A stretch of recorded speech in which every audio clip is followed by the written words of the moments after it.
मैं रंजना सालगिया आज फिर आपके साथ बीएड सेकेंड ईयर की classes paper knowledge and curriculum से फर्स्ट यूनिट उसमें हम पढ़ रहे हैं आज कॉन्टेक्सचुअल एंड टेक्सचुअल नॉलेज, संदर्भात्मक एवं लिखित ज्ञान के बारे में आज हम विस्तार से पढ़ेंगे। संदर्भात्मक ज्ञान और लिखित ज्ञान दोनों अलग अलग चीज़ हैं, लेकिन परस्पर संबंधित होते हैं एक दूसरे से।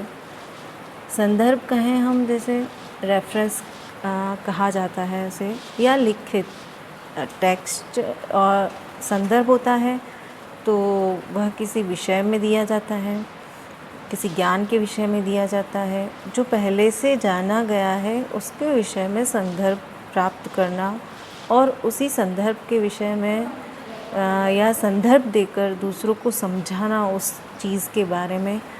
तो वह कहीं लिखित होगा तभी वह समझाया जा सकता है, बताया जा सकता है या उसका वर्णन किया जा सकता है। तो संदर्भात्मक ज्ञान और लिखित ज्ञान दोनों ही ज्ञान अलग अलग अवस्था में हैं, लेकिन दोनों एक दूसरे से संबंधित भी होते हैं। इसके बाद हम संदर्भात्मक ज्ञान को देखें तो संदर्भात्मक ज्ञान जो होता है वह कह सकते हैं कि इंद्रिय संबंधी ज्ञान, इंद्रिय आधारित ज्ञान या परिचयात्मक ज्ञान जिसे कहते हैं। यह किसी चीज़ के बारे में, किसी विषय के बारे में परिचय दिया जाता है, उसका रेफरेंस देकर, उस चीज़ का रेफरेंस देकर परिचय देना ही संदर्भात्मक ज्ञान होता है।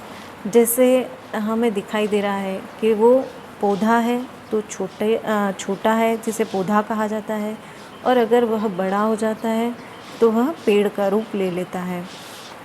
इस आधार पर दिखाई भी दे रहा है हमें, उसका वर्णन किया जा सकता है और दूसरे लोगों को उसके बारे में रेफरेंस देकर समझाया जा सकता है कि पौधा इसलिए पौधा होता है क्योंकि वह साइज़ में छोटा होता है, और पेड़ इसलिए बड़ा पेड़ कहा जाता है उसी मतलब साइज़ के आधार पर, आकार के अनुसार उसे पेड़ और पौधे में अंतर बताया जा सकता है। तो यह संदर्भात्मक ज्ञान का स्वरूप है। और संदर्भात्मक ज्ञान के प्रकार, संदर्भात्मक ज्ञान के प्रकार जैसे 4 दिए गए हैं। इंद्रिय संबंधी ज्ञान, इंद्रिय आधारित ज्ञान, जैसे मैंने कहा देखकर, सुनकर, बोलकर, अनुभव करके जो ज्ञान हम प्राप्त करते हैं या किसी और को दे सकते हैं, तो वह ज्ञान संदर्भात्मक ज्ञान के अंदर आता है। फिर प्रत्यक्ष अनुभव संबंधी ज्ञान, जैसे ही वह इंद्रियों के आधार पर हमें प्राप्त होता है तो हम क्या कहते हैं, उसका प्रत्यक्ष अनुभव करते हैं, देखते हैं, सुनते हैं, अनुभव करते हैं, प्रत्यक्ष अनुभव करते हैं, दिखाई दे रही है हमें वह चीज़, तो वह हमारे ज्ञान में उतरती है और यही संदर्भात्मक ज्ञान का रूप लेती है। फिर स्मृति आधारित ज्ञान, कभी हमने उस ज्ञान को प्रत्यक्ष रूप में देखा था, सुना था, अनुभव किया था, तो वह हमारी स्मृति में रह जाता है और हम उसे पुनः रिकॉल कर सकते हैं या रिकॉल करवा सकते हैं कि हमने ऐसा देखा था, ऐसा हमने जाना था उस विषय के संबंध में, उस चीज़ के संबंध में। तो वह स्मृति आधारित ज्ञान भी संदर्भात्मक ज्ञान का प्रकार ही होता है। फिर आत्मसजगता आधारित ज्ञान, आत्मसजगता क्या होता है?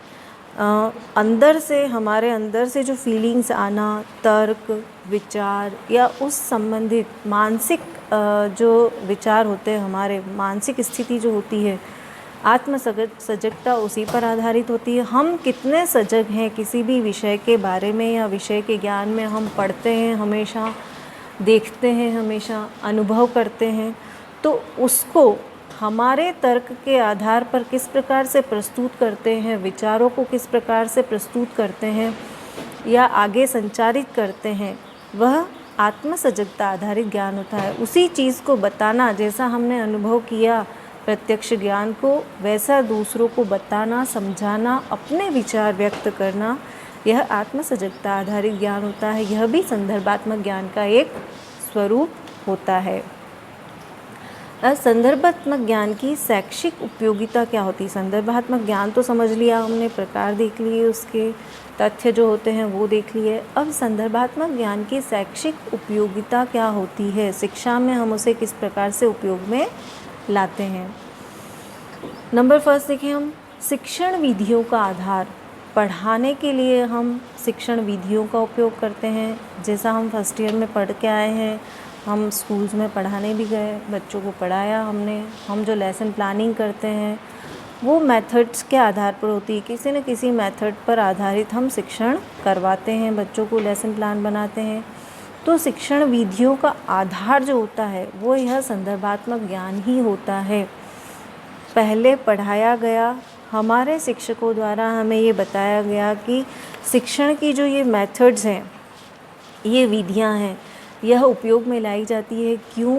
उनकी उपयोगिता के अनुसार कि उनका रिजल्ट्स क्या रहा, अधिगम करवाने में कितनी सहायक रही वो, जो शिक्षण अधिगम प्रक्रिया है वह बेहतर कैसे बनाया जाए, किन विधियों के आधार पर बेहतर बनेगी।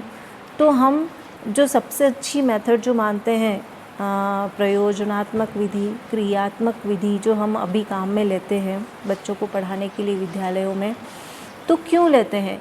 क्योंकि इसका संदर्भ हमें दिया गया हमारे शिक्षकों द्वारा, या पहले जिन्होंने पढ़ाया उनके द्वारा यह बताया गया कि इस मेथड से पढ़ाने से बच्चों में जो अधिगम होता है वह उसकी गुणवत्ता बहुत अच्छी होती है। तो शिक्षण विधियों का आधार हम संदर्भात्मक ज्ञान को मान सकते हैं। इसका शिक्षा में बहुत ही अच्छा उपयोग हम कर सकते हैं। फिर स्थायी अधिगम, जैसा हमने पढ़ा, इंद्रिय आधारित ज्ञान होता है, प्रत्यक्ष ज्ञान हम प्राप्त करते हैं इसमें।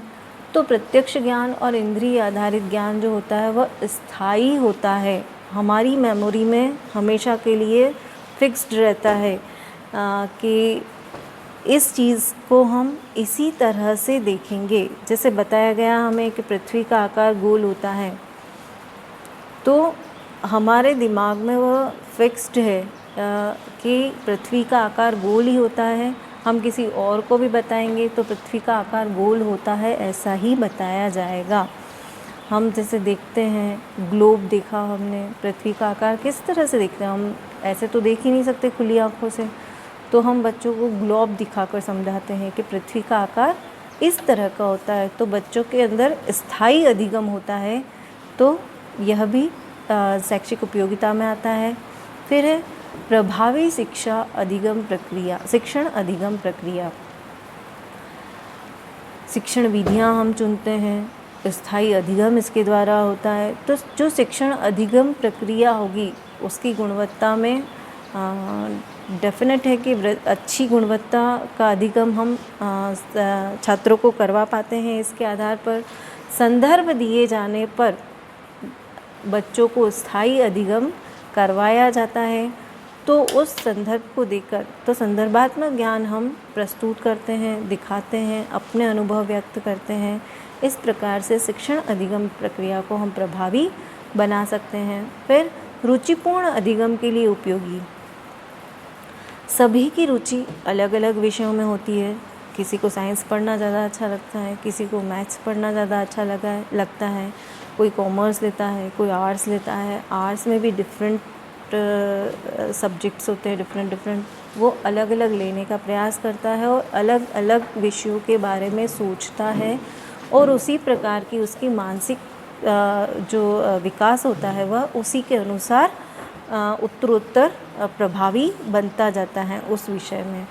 तो रुचि हमारी क्यों डेवलप होती है उस सब्जेक्ट के बारे में? क्योंकि हमने उस विषय को पढ़ा, अच्छी तरह से समझने का प्रयास किया, और अपना जो लेवल है हम उस तक ले जाने का प्रयास करते हैं। हमारी जो मानसिक अवस्था है वो उस विषय को अंदर से बहुत गहराई से जानने का प्रयास करते हैं। तो उसमें हमारी इंटरेस्ट, हमारी रुचि डेवलप होने लगती है। तो रुचिपूर्ण अधिगम में उपयोगी है। फिर आधुनिक शैक्षिक व्यवस्था के रूप में, अभी वर्तमान काल में जो शैक्षिक व्यवस्था चल रही है, बच्चों को क्रियात्मकता के आधार पर सिखाया जाना चाहिए, करके सिखाया जाना चाहिए। बच्चा ज़्यादा से ज़्यादा डेवलप हो, मतलब वो विकास करे, उस प्रक्रिया में अंदर तक पहुँचे वो, और करके सीखे, प्रत्यक्ष अनुभव करके सीखे। तो आधुनिक शैक्षिक व्यवस्था इसी प्रकार की है और संदर्भ के आधार पर ही, संदर्भात्मक ज्ञान के आधार पर ही इसको डेवलप किया गया है। फिर संदर्भात्मक ज्ञान से तर्क शक्ति का विकास होता है। हम देखेंगे, सुनेंगे, अनुभव करेंगे और अपने विचार तर्क द्वारा, जिज्ञासा द्वारा सामने वाले को प्रस्तुत करते हैं, पूछते हैं, तो उसमें जो ज्ञान होता है वो स्थायी होता है। तो इस प्रकार से बालक की तर्क शक्ति का विकास होता है। जब हम उसको क्रिया आधारित क्रिया के आधार पर पढ़ाने का प्रयास करेंगे, कक्षा में अध्ययन करवाने का प्रयास करेंगे, तो स्वतः ही बच्चे में जिज्ञासा उत्पन्न होती है, वह तर्क करता है, ऐसा क्यों होता है, कैसे होता है, कब होता है। तो तर्क शक्ति का विकास इस प्रकार से किया जाता है।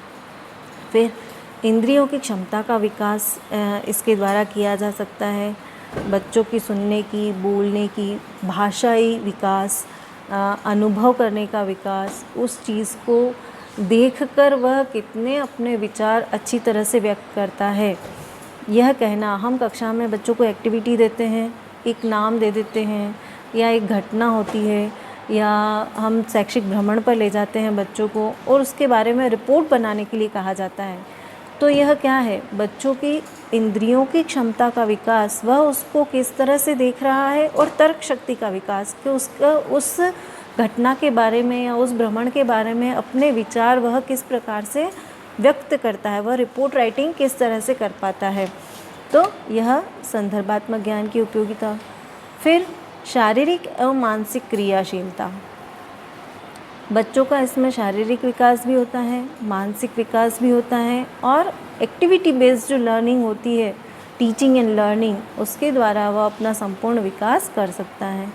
इसके बाद वैज्ञानिक दृष्टिकोण का विकास करता है। संदर्भात्मक ज्ञान के द्वारा बालक पढ़ेगा, जब उसको प्रयोग करना होगा तो वह उसके बारे में पढ़ने का प्रयास करेगा, पहले से जो किए गए प्रयोग हैं उनको देखेगा वह, और उनकी थ्योरीज़ पढ़ेगा, तो वैज्ञानिक दृष्टिकोण का उसमें विकास होगा।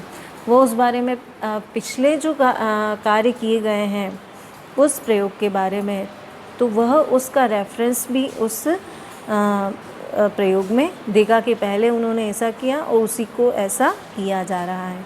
फिर संवेगात्मक स्थिरता का विकास होता है। जब हम अपने मानसिक विचार प्रस्तुत करते हैं तो स्थिर होकर प्रस्तुत करना आवश्यक होता है, मानसिक स्थिरता आवश्यक होती है। अगर हमारा जो मानसिक स्तर है वो स्थिर नहीं होगा तो हम अपने विचार किसी एक पक्ष को लेकर ही दे पाएंगे, सभी पक्षों को ध्यान में रखकर नहीं दे पाएंगे। इसलिए बालकों का संवेगात्मक जो स्थिति है वह भी स्थिर होती है। फिर सामाजिकता का विकास होता है। बच्चा सभी के साथ समूह में कार्य करने के लिए प्रेरित होता है, सामाजिकता का विकास करता है। समायोजन क्षमता का विकास संदर्भात्मक ज्ञान से होता है।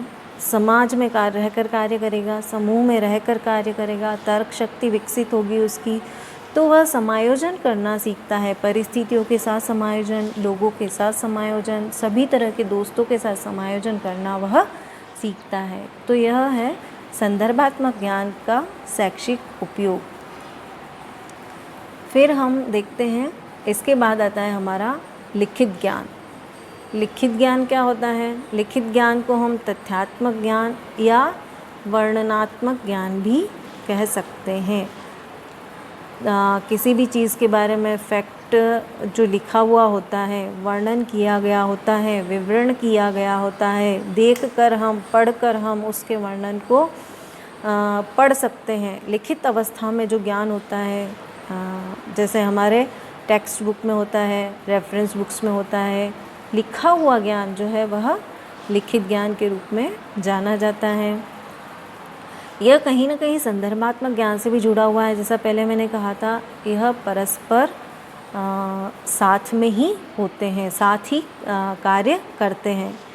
तो लिखित ज्ञान के प्रकार जब हम देखें तो लिखित ज्ञान के प्रकार में आत्म संबंधित तथ्यात्मक ज्ञान हमारे खुद के द्वारा, आत्म संबंधित मतलब खुद से संबंध रखने वाला जो ज्ञान होता है वह आत्म संबंधित ज्ञान होता है। आत्म संबंधित ज्ञान मतलब लिखा हुआ हमने उसको कहीं पढ़ा और फिर उसको अपने अंदर उतारा और हम फिर उसको अपने विचारों में व्यक्त करते हैं। जैसे हम कोई टेक्स्ट बुक होती है वो पढ़ते हैं और उसके बाद हम उसके नोट्स बनाते हैं। तो नोट्स में हूबहू हम किताबों की लैंग्वेज नहीं लिखते हैं, किताबों की भाषा नहीं लिखते हैं। लिखित ज्ञान हमने पढ़ा और फिर अपने विचार में व्यक्त किया, तो यह क्या हुआ? आत्म संबंधित ज्ञान। मतलब था तो लिखा हुआ, पढ़ा उसे और फिर हम अपने विचारों में उसको व्यक्त कर रहे हैं, तो यह आत्म संबंधित तथ्यात्मक ज्ञान के रूप में आता है। तथ्य है वही है, उदाहरण हम वही दे सकते हैं। जैसे उदाहरण दें हम कि साइंस में जैसे देते हैं, जो पेड़ की पत्तियां होती है वह जब प्रकाश होता है, सूर्य का प्रकाश होता है, तो उसी के साथ वह अपना भोजन बनाती है। प्रकाश संश्लेषण की अवस्था जो होती है वह प्रकाश के अभाव में नहीं हो सकती। तो यह तथ्य है, एक फैक्ट है, लेकिन हम उसे अपने विचारों में भी व्यक्त कर सकते हैं। मुझे पता है, मैं जानता हूँ कि ऐसा होता है, तो हम उसे बता भी सकते हैं दूसरों को। फिर अन्य से संबंधित तथ्यात्मक ज्ञान क्या होता है? उसके द्वारा लिखा गया, मतलब मैंने अभी अनुभव नहीं किया, अन्य से संबंधित ज्ञान, उसने ऐसा बताया है, उसका रेफरेंस देना, किसी और का रेफरेंस हम देते हैं अन्य व्यक्ति का। जैसे हम परिभाषाएं पढ़ते हैं, तो हमने जैसे अभी भी पढ़ी ज्ञान की परिभाषाएं, ज्ञान मीमांसा की परिभाषाएं जो पढ़ी हमने, तो वह जो अलग अलग लेखकों के अनुसार अलग अलग विद्वानों के विचार हम जो प्रस्तुत करते हैं, परिभाषाएं देते हैं, उनका नाम कोड करने के बाद, तो यह अन्य से संबंधित तथ्यात्मक ज्ञान हो गया। उन्होंने यह तथ्य लिखा तो हम उसे बता रहे हैं, तो वह अन्य से संबंधित तथ्यात्मक ज्ञान हो गया। फिर सार्वभौमिक तथ्यात्मक ज्ञान, मुझे भी पता है, सामने वाले को भी पता है। सार्वभौमिक मीन्स सभी को पता है वह ज्ञान, वह है सार्वभौमिक तथ्यात्मक ज्ञान। जैसे सभी को पता है आज क्या डेट है, सभी को पता है आज मंडे है, तो यह क्या हो गया? सार्वभौमिक ज्ञान हो गया। पृथ्वी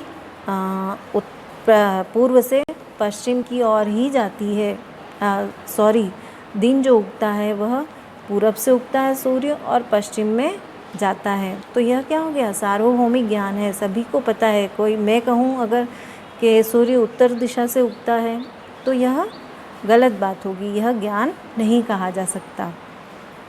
तो यह हो गए लिखित ज्ञान के 3 प्रकार हो गए: आत्म संबंधित तथ्यात्मक ज्ञान, अन्य से संबंधित तथ्यात्मक ज्ञान और सार्वभौमिक तथ्यात्मक ज्ञान या लिखित ज्ञान।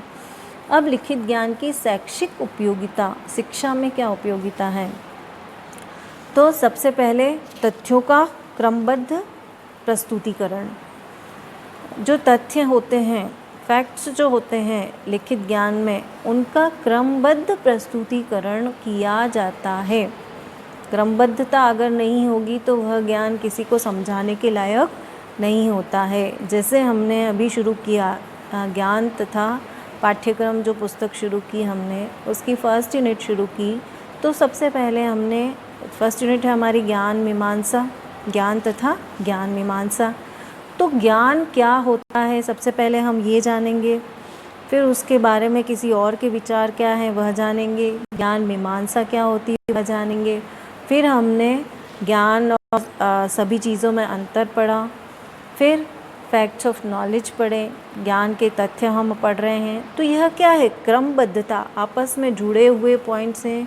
अगर पहले के पॉइंट्स को हम स्किप करेंगे, नहीं पढ़ेंगे, तो हम आगे का जो ज्ञान है वह उस अवस्था में प्राप्त नहीं कर पाएंगे, वैसा नहीं समझ पाएंगे, उस अपेक्षा से नहीं समझ पाएंगे जैसा कि पाठ्यक्रम में दिया गया है। पाठ्यक्रम की अपेक्षा से समझ तो जाते हैं हम, जैसे आज हम पढ़ रहे हैं संदर्भात्मक ज्ञान और लिखित ज्ञान, लेकिन इससे पहले की क्लासेस हमने अटेंड नहीं की, हमने उसको पहले से नहीं पढ़ा, ज्ञान को नहीं पढ़ा, ज्ञान मीमांसा को नहीं पढ़ा, तो जो क्रमबद्धता है वो टूट जाएगी।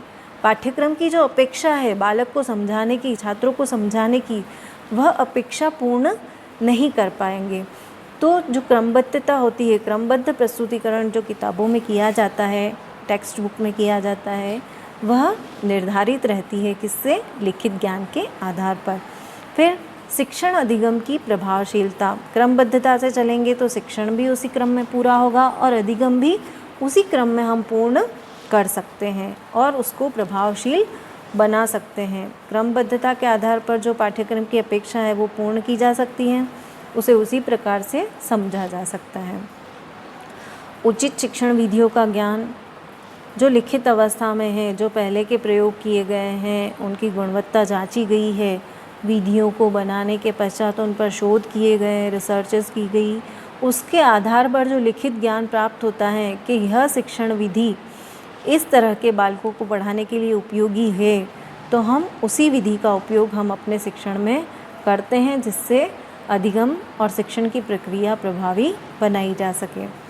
फिर ज्ञान का एकत्रीकरण, लिखित ज्ञान जो होता है, तथ्यात्मक ज्ञान जो होता है, जो तथ्य हमें प्राप्त होते हैं लिखित अवस्था में, पुस्तकों में, वह हम पढ़ते हैं, अलग अलग तरह का नॉलेज हम गेन करते हैं और उसे ज्ञान का स्वरूप देखते हैं।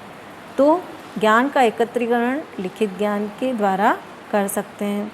फिर अनुसंधानों का सार्वभौमिक प्रयोग, जो रिसर्चेस की जाती हैं, शोध किए जा सकते हैं, अनुसंधान जो किए जाते हैं, उनका लिखित रूप में लिखित रूप भी होता है, उनको हम लिख कर भी प्रस्तुत करते हैं। शोध किया और उसकी जो डाटा हमने एकत्रित किए, तथ्य एकत्रित किए, उनकी जो लिखित कॉपी होती है एक, जिसको हम रिसर्च बुक कहते हैं।